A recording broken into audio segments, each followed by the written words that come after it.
A 700-pound bear versus a 10-foot venomous lizard. That's not a fantasy fight, it's a death sentence. But for who? One has claws sharp enough to gut a moose, the other sinks his teeth in once and just waits for you to bleed out. They've never met in the wild, but today we force the face off. The grizzly bear is nature's wrecking ball. This subspecies of the brown bear rules the mountain forests and river valleys of North America. Most adult males weigh somewhere between 500 and 800 pounds, already a terrifying amount of muscle, bone and raw aggression. But outliers exist. While their larger coastal cousins can top 1,000 pounds, inland grizzlies pack their power into a more compact but brutally effective frame. And every pound is built for impact. These animals don't just survive, they dominate. They've been seen flipping 300-pound boulders looking for prey. They've gone toe-to-toe with wolves, fought off cougars, and taken down elk nearly twice their size. You don't challenge a grizzly unless you've got a death wish, or venom. Which brings us to the Komodo dragon, native only to a handful of islands in Indonesia. This reptile is a cold-blooded ambush machine. It may not weigh more than 330 pounds, but don't let the numbers fool you. It's nearly 10 feet long, covered in armoured scales and designed for quiet kills. A Komodo doesn't sprint, it waits, tracks, strikes low and fast, then lets his venom do the rest. Two predators with almost nothing in common. One's built for brute force, the other for calculated bloodletting. But drop them into the same clearing, and we get to watch nature's most one-sided conflict flip on its head. Let's break down the arsenal. The grizzly bear hits like a freight train. Its bite, over 1,000 psi, enough to snap a bowling ball.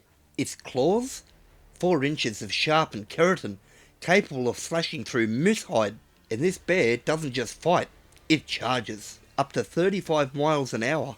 That's faster than most horses, and when 700 pounds of muscle is behind that sprint, even a glancing blow could be fatal. This isn't a precision killer, it's brute force in motion. The bear doesn't need a strategy, it just needs contact. Now the Komodo. It doesn't match the bear in size or speed, but it doesn't have to. Its advantage lies in biology. This dragon's got serrated teeth that doesn't just bite, they tear. One snap can open up flesh like a zipper, leaving gaping wounds that refuse to close. Those teeth don't just cut deep, they make it a grave situation. And hidden inside that bite, a venom cocktail that lowers blood pressure, stops clotting, and leaves prey dizzy, bleeding, and fading fast. The Komodo's approach is surgical. It doesn't aim to overpower, it aims to unravel. It strikes once, then backs off and waits. Its bite doesn't just wound, it sets off a slow, inevitable breakdown inside the body. So, what happens when slow death meets instant destruction? The bear is a walking tank. Dense fur, thick hide, muscle layered on bone. It's been shot, clawed, and gored, and still keeps swinging. Some have walked away from fights with wolves, survived bullet wounds, and lived to ruin someone else's campsite the next day. Trying to take down a grizzly is like trying to stop a charging fridge with a butter knife. It's not just big, it's stubbornly indestructible. Now the Komodo, completely different game. It's built more like a reptilian assassin. Its skin is reinforced with osteoderms, tiny bony plates under the scales that act like natural chainmail. That gives it an edge against bites and scratches in its unusual environment. But up against a 700-pound bear, one well-placed paw swipe could shatter ribs, rupture organs, maybe even snap the spine outright. Its real defense? Don't get hit. Komodos survive by staying low, striking fast, and vanishing into the brush. They're not brawlers, they're bleeding-edge ambush artists. And let's be honest, if a Komodo does get hit by a grizzly, that's not a learning experience, that's a funeral with scales. So, we're looking at a battle between brute resilience and strategic evasion. One shrugs off attacks like a wrecking ball in a fur coat. The other? It survives by never giving you a second chance. Let's play it out. The Komodo crouches low, tongue flicking, reading the air like a sentient meat thermometer. The Grizzly huffs, head lowered, ears locked forward, coiled like a spring with a bad attitude. Then it starts. The dragon darts in, aims low, and bites the front leg. Venom's in, but the bear doesn't flinch. It doesn't even register. It just roars and slams a paw down with the force of a tree falling in rage. The Komodo dodges, barely. Dirt flies, breath quickens. Round 2. The bear lunges, jaws wide, claws flashing. The dragon tries to circle, low and quick, but this isn't a deer with tunnel vision, this is a predator that thinks. The bear spins on a dime, and this time, contact. Claws rake the dragon's ribs. Thick hide gives it a little. Something inside shifts. In a real fight, the Komodo doesn't stay. It hits, vanishes, and lets chemistry finish the job.